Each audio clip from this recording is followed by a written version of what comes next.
Killian, once again, the microphone is in front of you. So, it's nice enough. I don't know what it is quite yet. It smells like a pale ale beer, but I don't think it's like something like a pale ale or an IPA. Well, I suppose it could be an Irish IPA. It's kind of slightly ambery or even a bit red to me. But it's probably an IPA or pale ale, I guess, with a low enough kind of hop character. It's nice and fruity, and it's quite sweet actually on the nose as well. It's okay. I'll need more time with it, I think, to decide. Yeah. Sarah, the microphone is in front of you. Yeah, the first aroma off it is quite fruity and hoppy. The taste is very much lemons. That's what I taste. It's very citrus, but specifically lemons. It's very bubbly. It's very effervescent. I think it's more carbonated than the last two beers we had. I have no idea what this is, though. Okay. Ben? I think it's really nice. I love the fruity character. It's got, as Sarah says, the lemons. I don't want to put too fine a point, and I'd say somewhere between gooseberry fool and rhubarb crumble. I think it's really well balanced. It's got a nice little lingering bitterness. I like the effervescence. I'm not the most massive fan of flat beer. Nice flavour profile, nice body, nice acidity, nice drinkable beer. I would say it's either a slightly hoppy pale ale or a not very hoppy IPA. Okay.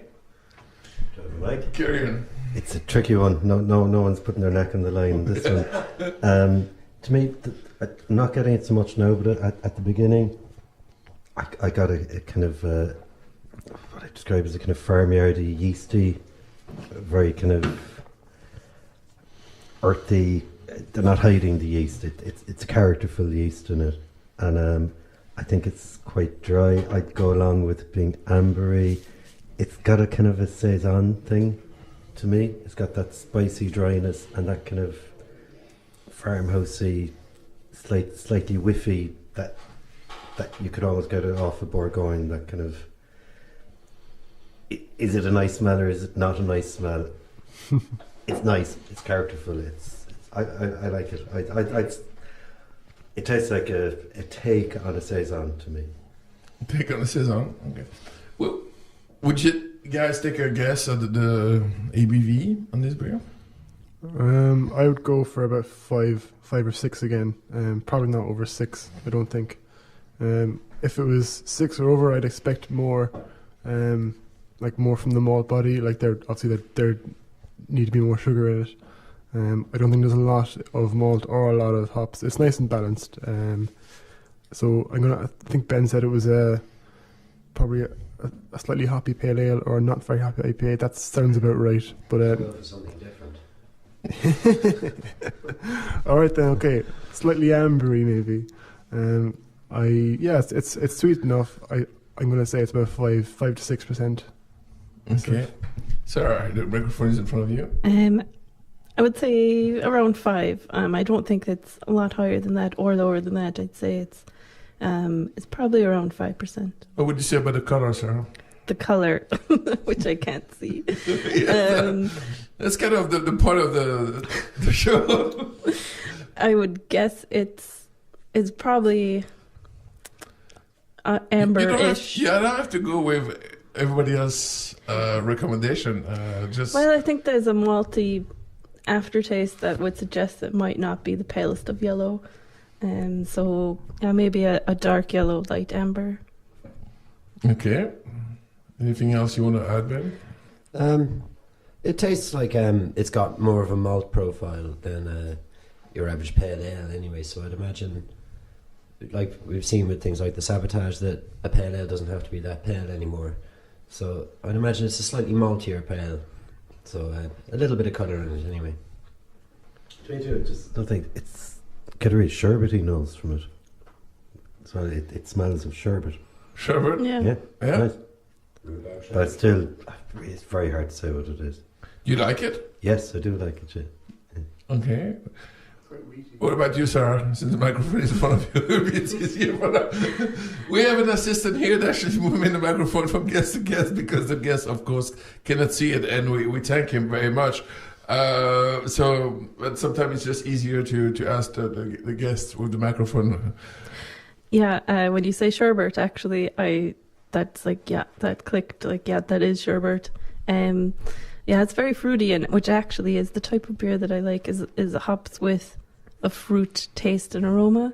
So that is really nice beer, and the effervescence as well it's light and bubbly, and I could see, especially as a summer beer, that would be really nice. Yeah. The first impression, like when you handed it to me, was it was quite hoppy on the nose, and that kind of died down. Like it was very citrusy, and slightly like it smelled like it would taste bitter, but now it's kind of it's a lot sweeter now. Not in a bad way. It's not like cloying. It's got a nice kind of wheaty body to it as well. It's still very fruity, but I think that's kind of leaning again towards like red berries and stuff. So again, I might be leaning towards an amber or a red, or just a slightly dark pale ale. So yeah, but You like it? it's not my favorite beer, but again, it's still very drinkable, and I think you could drink quite a lot of this as well. If somebody would hand this to you in a barbecue, would you Well, I mean, be unhappy? Or? Someone handed it to me right now, and I'm drinking it. So I mean, it can't be that bad. Yeah. No, it's quite nice. But again, I don't think it's anything, amazing or spectacular. Do you want to take a guess? What is it? I guessed the last round, and it wasn't very good. So no. I'm going to ask. Sorry, I want to ask everyone here to guess. It's just you. Do you mean guess like a style or a specific beer? No, guess the specific beer. Oh, maybe sunburnt Irish red, maybe from 8 Degrees, because it's slightly hoppier than your average red ale, but I think it still has the body and the kind of the malty malt attack of a red ale from Ireland. Okay, Sarah, moving the microphone in front of you. You want to take a guess? I'm not really sure, but only because you said it's like a saison. That's got me thinking maybe it's Sheep Stealer by Black Donkey. Okay, Ben. I'm not, no. I was thinking along the lines of Devil's Backbone, or as Killian said, the Sunburnt Red, but it doesn't spike in bitterness or in hops, so it's much more balanced than either of them. So I'm in the dark. And I think I've stuck my neck out enough in the sun already, so, and I've started influencing half the panel. It reminded me vaguely of a take on a saison. I couldn't say any closer than that. Okay, why don't you guys take off your blindfold? Oh. So, you're looking at it. You still don't know what it is. No, close I don't think there's any big surprises there. I think maybe we thought it was a little bit darker than it is, but Well, it's a bit orange. That's kind of what I thought. It's exactly as I described it. I'm pretty pleased. Okay, the beer we're tasting right now is Dungarvan Minehead. All right. It's a 5.5 pale ale. An Irish 5%. Sorry. Irish American pale ale. Yes, Irish American pale ale. 38 IBU, and it's actually single hop with Cascade. yeah, it's nice. I've had that on cask in Dungarvan. Mm-hmm. It was really fresh. It was really nice. Doesn't quite come through the same way in the bottle, but I liked it. I only said good things about it, so I guess I liked it. You didn't want it. No, Killian? Yeah, like Kieran, you were saying there was like a nice kind of yeasty kind of nose to it, and like that's in like all of Dungarvan's Yeah, beers. they have a house yeast. Yeah, also. it's quite nice. Like Not bad yeast either. no, not at all. No, I would have like if you were to ask me to guess which Dungarvan beer it was, I'd still guess it was Helvic Gold rather than the Minehead. Like I'd expect something with a bit more kind of abrasive hopping if it was called an American pale ale, and I suppose that's the problem with naming things, certain things like a porter or a stout. Well, I think with mine had, they went a lot more for hop flavour than hop bitterness, which I like in a beer. I think a lot of Irish breweries go the other way and they make very bitter, non-flavoursome beers. Yeah. Some of them when they go down that very hoppy route. But this was beautiful on cask. It really was. It is really fruity. Yeah. I still think it tastes more like a red. To me, like it's really like lovely, kind of slightly darker fruits than like your citrus. You know, it's slightly more kind of berries and still citrus, but berries and nice kind of sweeter malts and wheaty body as well. It's quite nice. It's lovely. But it's really again, like it. It wouldn't be my favourite style of beer, I don't think. Yeah. Sarah, anything you want to add? It's funny that you say red fruits and I said lemons. It just shows how different people can taste things. It really does. You can give the same beer to 5 different. As you can see here, 4 different people. I'm not pronouncing myself because I'm not blinded. I cannot. But you all have somewhat similar but somewhat different opinion about each beer, and it's very interesting to hear. Yeah, and that would be very interesting on cask. Like, this is very effervescent, so if you just took all the bubbles out of it and put it on cask, it still has a really nice mouthfeel to it, which a I nice think. bit of dry hopping as well, and grapefruity, lovely. Ben?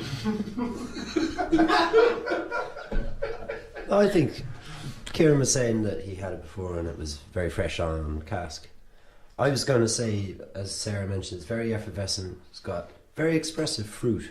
So there's no dumbing down of the flavours. I know that Dungarvan bottle, they're one of the few that have their own bottling plant. Yeah. And I thought I could really taste the freshness of it. It was a very lively beer, nice beer to drink in the summer. Great flavour profile. You could keep listing fruits like red fruit, lemon. I think it has a range of flavours that very expressive, very nice beer. You're a once and all one.